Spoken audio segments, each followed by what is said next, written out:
I'm Ryan McCaffrey with IGN, joined by Kaylee, the lead multiplayer designer here in Halo Infinite. Kaylee, what map is this? And let's take us on a tour here. Yeah, we're checking out streets. Here we are in the station spawn for one of the teams. And you can see right ahead of us, we've got a view right on a power weapon, right dead center of the map. Now this room, so we've already got a little bit of verticality in here. We've got this little kind of platform that I'm sure factors into play in firefights fairly frequently. Absolutely, yeah. So you can go ahead and explore this room if you like. And in the back of the room, you'll find a route that'll take you up to that balcony to your right. All right, let's wander up there. Yeah, so this is a asymmetric map.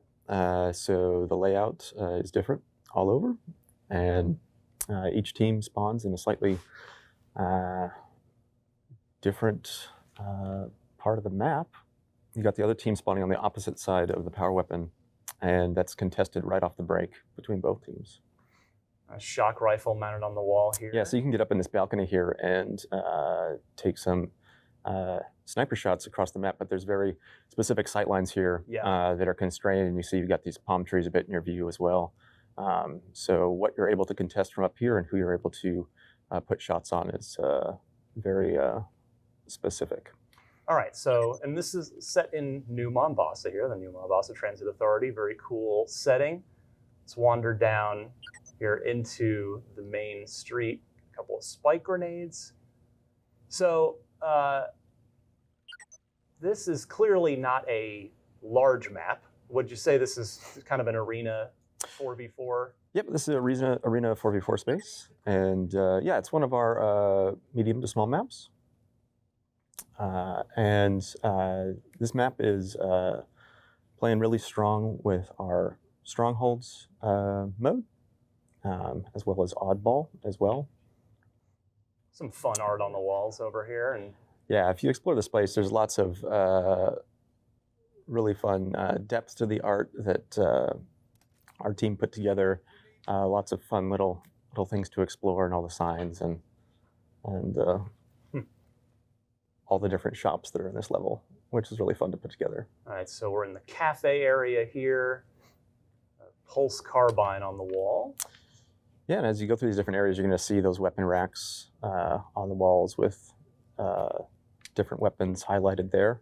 Gotta love a vending machine that's got a heat wave in it. Absolutely. And so here up on your left, you can see one of the pieces of equipment in your map all the way to your left side. And this is heading back towards the other team spawn. And so if you swap that out, you can pick up the drop wall. All right. So the opposing team spawns right where you are now here at the police station.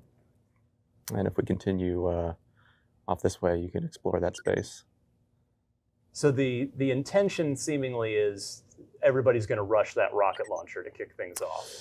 Yeah, well, there's different decision-making going on here for the team. So you're going to have some of those powerful weapons up at the start, like that rocket launcher, and then some of the more mid to high tier weapons like this weapon you're holding now, and on that shotgun rack on the vending machine. But also you've got the objectives that are coming up at the start of the round, and so teams are kind of weighing the risk and reward of going after and locking down objectives and taking those, or going for the different item economy around the map and seeing if they can control those spaces as they position their players around in these different combat arenas. Gotta love this arcade back here. Yeah, there's some fun games to explore here. Halo Infinite, the arcade game. All right. Oh, yeah. Coming to a 1980s arcade near you. Halo really is infinite. It's in the distant future. It's on this arcade cabinet. Yeah, and our designers did a really, really nice job in this map, really trying to work on the different sight lines that you have from each space, trying to make sure that the amount of threats that a player has, or the different areas that they can threaten when they're in any one position, are constrained to just a few moving parts. And so here, as you're coming down through this elbow route, you can see that upper balcony off to your right, in this lower area that comes back to the station. And depending on what kind of equipment you have, what kind of traversal, you can either just run straight forward through these spaces, or sometimes you can take that grapple hook go up and down, different things of that nature. Yeah, it seems like you can really be attacked from any angle at any point, is what I'm seeing here from all these little balconies and perches and sort of short avenues. There's not any sort of one big open space. Yeah, absolutely. And as you move through these spaces, you can see like we're really trying to do our best to define the silhouettes of the different routes that you can take through the map, and how those also play with those sight lines in this space. So really trying to have those clean edges around different pathways, around the edges of buildings, so you can be precise with landing your shots on enemies as you transition from one area to the next. And there's the Hollow Puppy sign. Man's best friend got an upgrade. All right. Oh, that's great.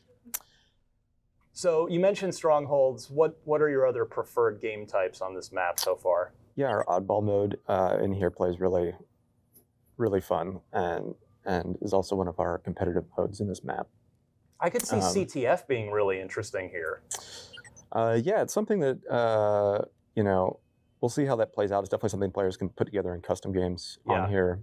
That's always a challenge with an asymmetric map. True. And especially one like this that's designed for that more kind of circular and flowing gameplay. Attack and defend can be a bit more of a challenge to put together on it. Was that your really nice way of saying no, Ryan? It's not a CTF map at all.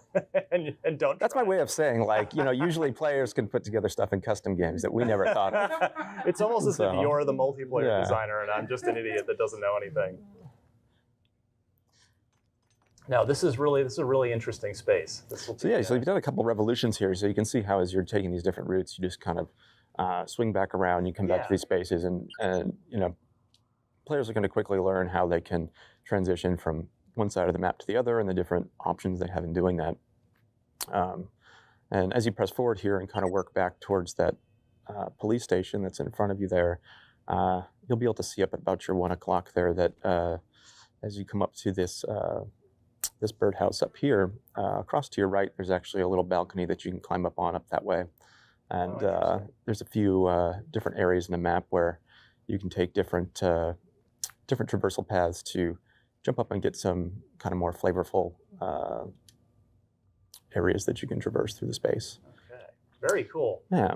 This is, this is an art style that we're not used to seeing necessarily in Halo. This kind of dense urban. Bazaar kind of has a little bit of that, but it's not quite as I guess, downtownish, maybe would be the way to put it. Yeah, so this is more like the transition between new and old Mombasa, right, Donnie? Yeah, the lore behind it is the tram station, and it actually leads to the bigger city. You can actually see it if you go out to the alleyway to your right and turn around, walk through and just look up at the skybox. You can kind of see some of the bigger. Oh, maybe not. Go to your left down that alleyway. Just follow that alleyway down, and now you can turn around and see the city. So you can see there's the city more up of the there. city back there, and they're rebuilding the space elevator. Space elevator. Well, very cool. So this is Streets, set in New Mombasa. Kaylee, thank you so much, and for much more on Halo Infinite all month long, keep it right here on IGN.